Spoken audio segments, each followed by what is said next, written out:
সম্মানিত উপস্থিতি, এই সাথী আল্লাহর এত সৃষ্টি দেখেও যদি আল্লাহকে খুঁজে না পাওয়া যায়, তোমার মতো হাম্মক এই দিনে তার কেউ নেই, ঠিক কিনা বলেন? সম্মানিত উপস্থিতি, এই বিশাল আসমান, এই জমিন, বিশাল মরুভূমির ভিতর দিয়ে যদি একটি মানুষ হেঁটে যায়, তার পায়ের পাড়া দেখে অন্য মানুষ বুঝতে পারে এই জায়গায় একটা মানুষ হেঁটে গিয়েছিল। একটা গরু ছাগল হেঁটে গেলে মানুষ বুঝতে পারে এই জায়গায় একটা গরু ছাগল হেঁটে গিয়েছিল।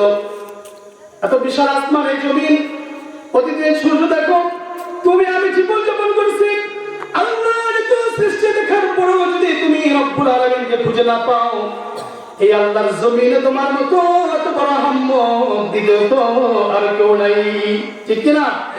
আছে নাকি? ইমাম আযম আবু হানিফা রাহমাতুল্লাহ আলাইহি নাম শুনেছেন? তিনি এক নাস্তিকের সঙ্গে তর্ক করছেন।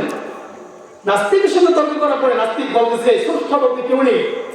ইমাম আযম আবু হানিফা রাহমাতুল্লাহ আলাইহি তিনি বললেন, অবশ্যই স্রষ্টা বলতে একজন আছে।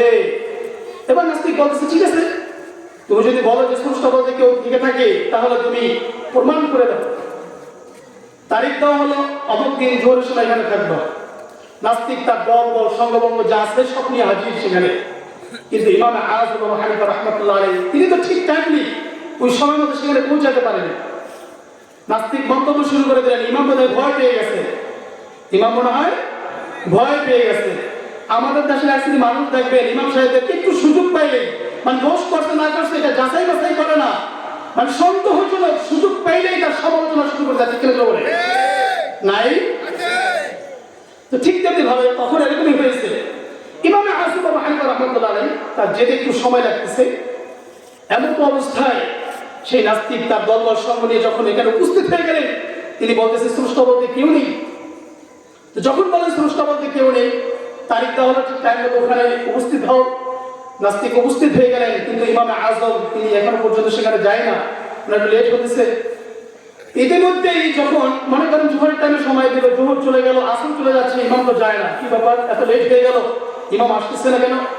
মাগরিবের আগ মুহূর্তে ইমাম সেখানে পৌঁছে গেলেন। ইমাম আযম আবু হানিফা রাহমাতুল্লাহ আলাইহি তিনি যখন সেখানে উপস্থিত হলেন, দেখার পরে নাস্তিক বলতে শুরু করে দিল, হে ইমাম, তোমার সঙ্গে কিসের তর্ক করবো আমি? যা টাইম মেনটেন করতে পারে না, যা টাইমের কোনো খেয়াল নেই, তার সঙ্গে কিসের তর্ক হয়?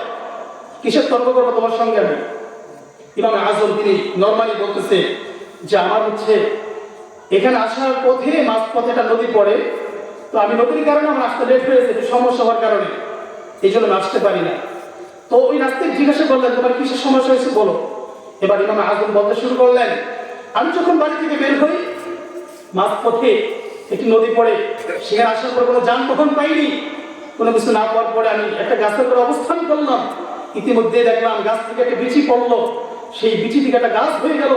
গাছ হওয়ার পরে অটোমেটিকলি কোনো করার ছাড়াই গাছটা কেটে গেল। কেটে যাওয়ার পরে ওটা দেখলাম তক্তাগুলা নদীতে পড়লো। নদীতে পড়ার পরে এমনি এটা নৌকা হয়ে গেল। আর যখন নৌকা হয়ে যায়, আমি নৌকায় উঠলাম, মাঝে বিহীন, আমাকে কোনো নদী নেই, কোনো বৈঠা নেই, আমাকে এপার থেকে ওপারে নিয়ে আসলো। আমি যখন এপার থেকে এবার চলে আসলাম, আমার এই হিস্ট্রি, এই জন্য আমার দেরি হয়েছে আসতে। সঙ্গে সঙ্গে নাস্তিক বলে উঠলেন, দেখো তোমাদের ইমাম বোধহয় পাগল হয়ে গেছে। কি বললেন? মাথা নাক বলবো যা সব ছিঁড়ে গেছে মনে হয়। এমনি এমনি কি কোনো গাছ কাটে নাকি করা ছাড়া? এমনি এমনি কি কোনো তত্ত্ব হয় নাকি? এমনি এমনি মিস্ত্রি ছাড়া নৌকা হয় নাকি? কোনো নদী বইটা ছাড়া মাটি ছাড়া এমনি কি নদী পার হওয়া যায় নাকি? ইমাম আযম এবার ডাক দিয়ে বললেন, দেখো নাস্তিক, তোমাকে বুঝাবার জন্য এখন আমার অনেক সহজ হয়ে গেছে বিষয়টা। কেমনে সহজ হলো? আমার মুসলমান ভাইরা, এবার ইমাম আযম আবু হানিফা রাহমাতুল্লাহি আলাইহি ডাক দিয়ে বললেন, ও নাস্তিক, আমিও জানি এমনি এমনি করা ছাড়া কোনো গাছ কাটা যায় না। আমিও জানি এমনি এমনি কোনো তক্তা হয় না, কোনো মিস্ত্রি ছাড়া এমনিতেই কোনো নৌকা হয় না। যেহেতু কোনো মিস্ত্রি ছাড়া নৌকা হয় না, কোনো নদী বইতে ছাড়া, কোনো মাটি ছাড়া নৌকা পার হয়ে যায় না, আমি ওটা জানি নাস্তিক। শোনো নাস্তিক, এই যে বিশাল আসমান দেখেছেন, এই বিশাল আসমানটা খুঁটিবিহীন কোন রব আমাদের মাথার উপরে সৃষ্টি করলেন। এই যে বিশাল জমিন দেখা যায়, এই জমিনটাকে বানাইল, তুমি আমি জীবন যাপন করি, তোমাকে আমাকে কে পরিচালনা করে? এই যে চন্দ্র ওঠে, এই চন্দ্রগুলাকে ওঠায়, তোমার আমার জীবন যাপন, এই গোটা পৃথিবীটা কিভাবে পরিচালনা হয়? অবশ্যই অবশ্যই এর পিছনে একজন পরিচালক আছে, ঠিক কিনা জোরে বলে? আছে না নাই? এই যে পরিচালনা করতেছে আপনি আমি, চন্দ্র সূর্য, এই আসমান জমিন, এগুলো পরিচালনার জন্য একজন স্রষ্টা নাই? এই উক্তি যখন দিলেন, আচ্ছা আমি আপনাদের কাছে জিজ্ঞাসা করতে চাই, এই যে আপনাদের মাথার উপরে মুন্সিগঞ্জের মুসলমান, আমি আপনাদের কাছে জিজ্ঞাসা করতে চাই, এই যে আপনাদের মাথার উপরে যে আসমান দেখা যায়, এই আসমানে কোনো পিলার আছে নাকি? কোনো খুঁটি আছে নাকি? কারো শ্বশুর বাড়ি নানির বাড়ি একটা আছে নাকি? কোথাও তো নাই, ঠিক কিনা বলেন?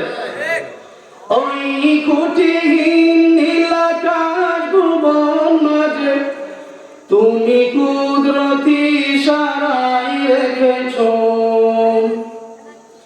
এই শ্যামল পৃথিবীর চিত্রখানি, তুমি নিপুণ তোমার হাতে এঁকেছো। ওগো আল্লাহ শুকর তোমার, আমার যে মুসলিম করেছো। ওগো আল্লাহ শুকর তোমার, আমার যে মুসলিম করেছো। ঠিক কিনা জোরে বলেন? এই যে মাথার উপরে আসমান, তার মানে খুঁটিবিহীন এই আসমানকে আল্লাহ তাআলা সৃষ্টি করেছেন, ঠিক কিনা জোরে বলেন? তার মানে এই পৃথিবীতে এই আসমান, এই জমিন, আপনি আমি যে যারাই পরিচালনা হচ্ছি, যা কিছু পরিচালনা হইতেছে, এগুলার পিছনে একজন পরিচালক আছে না নাই? তিনি কে আমি জানতে চাই। চিৎকার করে বলতে হবে তিনি হচ্ছেন কে? আল্লাহ। ঠিক কিনা জোরে বলেন?